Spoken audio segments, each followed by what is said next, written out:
Ini gambaran di seputaran Durung, Desa Durung lewat ujung Bate, di mana ada 10 ekor paus terdampar ke pinggir pantai.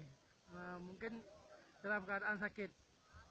Tetapi upaya penyelamatan dari pihak-pihak terkait belum ada nampaknya. Tapi belum tahu juga apa yang bisa dilakukan orang ini. Tapi kasihan kali kita lihat ada beberapa ekor yang besar-besar nih sudah terdampar di ujung ini, dan banyak sekali warga yang menyaksikan keadaan ini.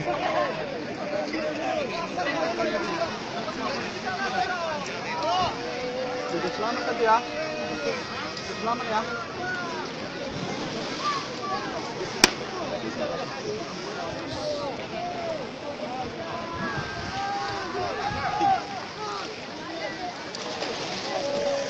Satu dari ke-10 itu sudah berhasil ditarik ke tengah oleh tim Basarnas.